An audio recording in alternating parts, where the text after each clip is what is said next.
Kalau awalnya sih ya banyak kegagalan karena dulu sih istri yang rawat, jadi kurang fokus karena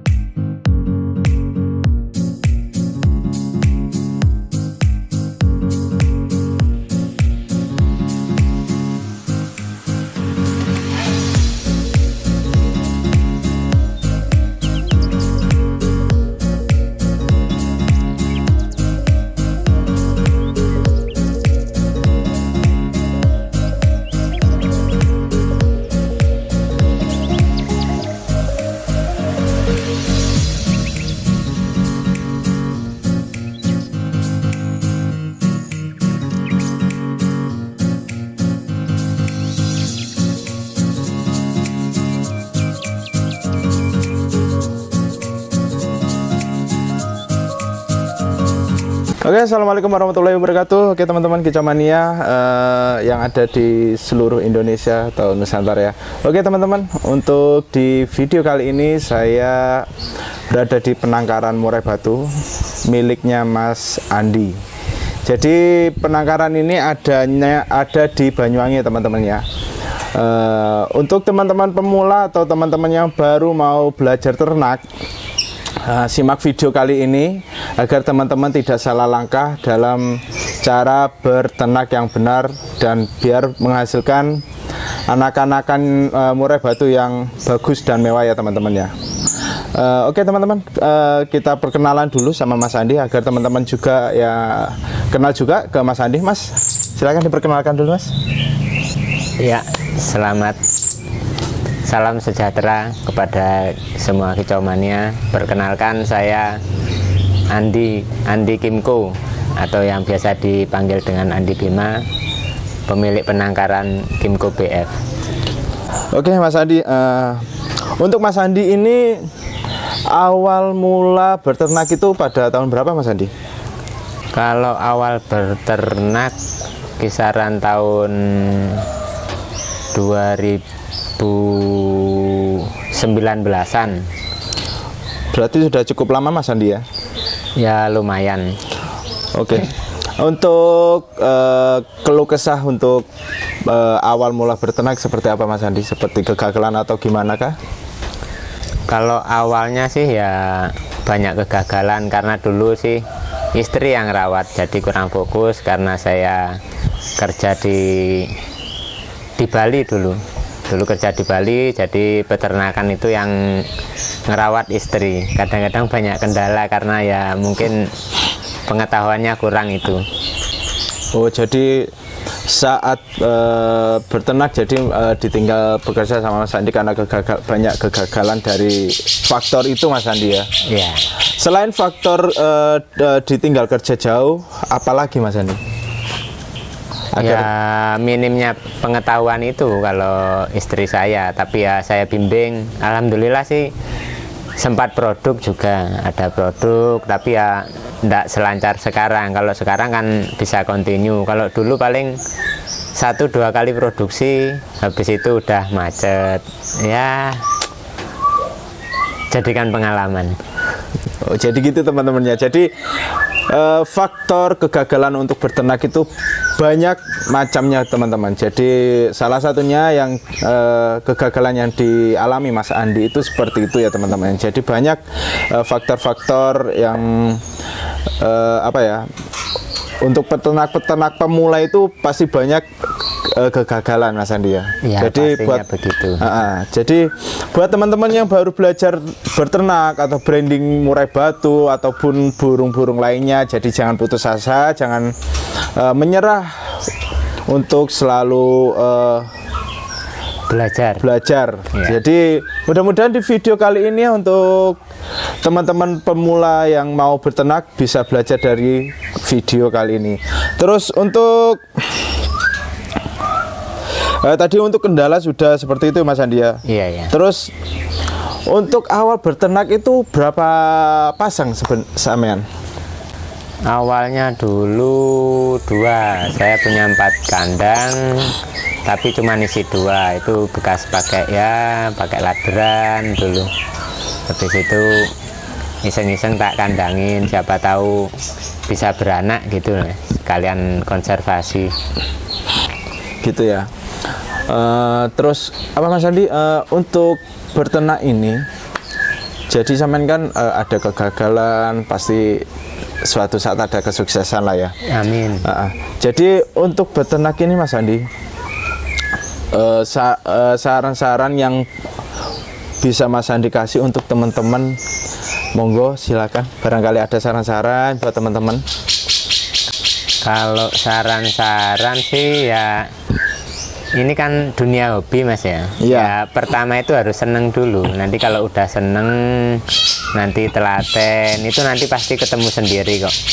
Nah selain itu ya kita perlu sharing-sharing ke sesama teman penghobi. Nanti di sana ada dapat ilmunya. Kayak saya dulu kan juga ndak begitu paham juga tentang burung. Ya karena sering ketemu teman, akhirnya sharing-sharing. Ya sedikit-sedikit bisa sekarang. Gitu ya. Jadi buat teman-teman ya, jangan malu bertanya. Ya, orang malu itu bertanya kuncinya. sesat di jalan teman-teman, beneran. Kuncinya. Jadi kalau kita mau belajar, silakan belajar. Cari teman yang memang benar-benar sudah sukses dalam melakukan hal yang teman-teman yang pengen lakukan juga, agar tidak menyesal ke belakangnya teman-teman. Benar-benar. Terus untuk cara penjodohan Mas Andi, ini lebih penting juga ini, penting juga soalnya buat teman-teman yang mau baru belajar branding, pasti susah juga untuk menjodohkan, agar mana ya, agar teman-teman juga tahulah sedikit banyaknya cara untuk menjodohkan burung murai batu ini Mas Andi. Kalau untuk penjodohan lebih enak sih digandeng dulu, jadi sangkarnya di pejantan sangkar sendiri, betina sangkar sendiri, ditempel dulu lebih aman. Tapi kalau yang sudah paham sih, kalau udah ketemu birahinya itu kadang-kadang tinggal dilepas satu kandang langsung bisa, pokoknya birahinya udah sama-sama mentok. Tapi kalau untuk belajar sih saya sarankan ditempel dulu antara 2 minggu sampai 1 bulan. Nanti kalau udah tidurnya itu berdekatan antara si jantan dan si betina, nah itu nanti coba dimandikan di keramba bareng. Nanti kalau udah akur bisa dimasukkan ke kandang, tapi tetap harus dipantau, soalnya murai batu itu tipe burung yang vektor dia. Jadi kalau gimana ya, birahinya antara jantan sama betina ndak pas, itu pasti nanti bertengkar mereka. Gitu ya. Jadi ya tetap harus dipantau juga. Jadi pemantauan full berarti Mas Andi ya. Iya. Jadi untuk untuk penjodohan seperti itu teman-teman aja. Tapi banyak cara penjodohan burung murai batu. Iya, banyak. Yang intinya itu dah nanti kita bisanya itu ya dari belajar, nanti sharing-sharing di sana, nanti bakalan ketemu. Iya. Kayak awal mula saya dulu, waduh, ada yang betina dibantai sampai mati, ya itu pengorbanan untuk kita dapat ilmunya. Betul. Jadi tanpa ada pengorbanan kita nggak bakalan sukses teman-teman. Iya. Oke. Jadi tiap peternak itu berarti cara penjodohnya beda-beda teman-teman ya. Berarti untuk setiap burung kan mempunyai karakter sendiri-sendiri Mas Andi biasanya ya. Iya. Itu benar. berarti penjodohannya itu berarti berbeda-beda sesuai karakter si laki-laki atau si perempuan. Sebenarnya gini, karakter beda-beda itu ya, nanti kita tetap pada titik tertentu itu nanti ya sama, mereka akan akur kalau udah ketemu ini ya. Ketemu birahinya. Iya, ya? birahinya terus udah sama-sama cocok, pasti nanti bakalan akur. Nah, terus untuk menemukan titik birahi yang pas dari jantan dan betina, itu pemberian EF itu seperti apa Mas Andi? Kalau EF sih saya biasanya ya tergantung ini ya, nanti yang birahinya lebih tinggi yang mana. Nanti ya kalau udah birahinya tinggi, dia disetel datar dulu sampai ke titik itu. Nanti kalau birahinya yang satu rendahan, yang harus dinaikin extra boardingnya, nanti baik pemberian jangkrik, kerutu, ataupun ulet Hongkong. Kadang-kadang saya kasih sedikit ulet Hongkong Gitu ya. untuk ngejar birahi lawan jenisnya. Gitu ya. Berarti untuk EF sendiri Mas Andi ya, yang paling pas itu untuk paling cepat menaikkan birahi burung si murai batu ini itu apa Mas Andi? Ular Hongkong kah atau ular tangkandan atau jangkrik atau gimana? Kalau yang paling cepat sih ulet Hongkong itu Mas. Gitu Itu ya? karena karakternya panas dia, jadi cepet dia naik Cepat. ini ya birahinya. Tapi kalau saya sih lebih saya sarankan ke kerutu, jadi naiknya pelan-pelan biar ndak lewat nanti, takutnya nanti terlalu banyak ulet Hongkong kelewat nanti. Tuh. Untuk terus untuk cacing Mas Andi, biasanya banyak peternak-peternak itu memberikan cacing tanah kalau nggak salah ya? Iya, cacing-cacing tanah. Biasanya ada yang jual nih, kayak cacing ANC apa namanya? Oh, yang cacing biasanya di ternak itu ya? Iya, ada Gitu ya. cacing ternak. Itu pemberian cacing itu sendiri itu berapa kali dalam sehari Mas Andi? Kalau saya ngasih cacing itu di masa-masa awal-awal masuk kandang biasanya. Jadi setelah mereka mau dari fase apa itu kawin sampai unjal sarang sampai dia mengeram baru saya stop ini ya cacingnya.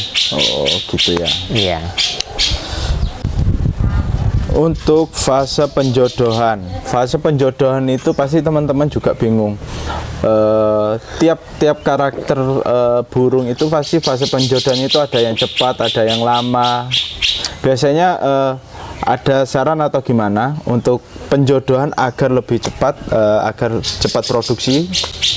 Kalau itu tergantung tipe burungnya, kita tidak bisa memaksakan ya. Kita bisa mengupayakan, cuman kalau untuk maksa lebih cepat itu agak susah kayaknya. Ya tergantung burungnya ya.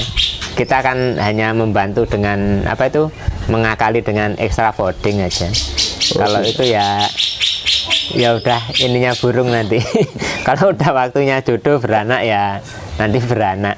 Jadi gitu teman-teman, jangan terlalu ambisi bener. kalau berternak, semuanya lah untuk berternak, entah itu murai batu, burung lovebird, kenari dan lain-lain lah. Itu jangan terlalu ambisi dulu teman-teman. Iya. Kita Intinya nikmati hobi. saja prosesnya. Intinya kita sukai dulu hobi kita. Ya. Kalau hobi kita itu sudah meresap di dalam diri kita ya, otomatis kita kalau mau branding atau berternak apapun itu, otomatis insya Allah akan bakalan sukses teman-teman. Iya. Gitu. Jadi cukup sekian teman-teman ya video kali ini. Jadi seperti itu ya cara berternak dan cara penjodohan. Sebenarnya masih banyak yang harus kita gali lagi, gimana cara berternak yang lebih baik dan bagus untuk teman-teman ya. Iya. Cuma kita skip dulu untuk di video kali ini. Kita nanti buatkan video lainnya agar tidak terlalu panjang ya videonya. Kalau kepanjangan nanti teman-teman pastinya nggak bakalan mengerti. Kita kasih video tahap demi tahap teman-teman, jadi lebih jelas, lebih enak buat teman-teman. Saksikan terus video terbaru dari saya teman-teman. Jangan lupa subscribe, like, share, dan komen.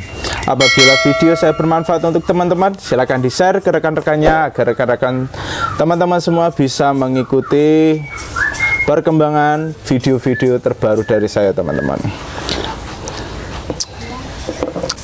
Kita ngopi dulu. Assalamualaikum warahmatullahi wabarakatuh. Salam satu hobi.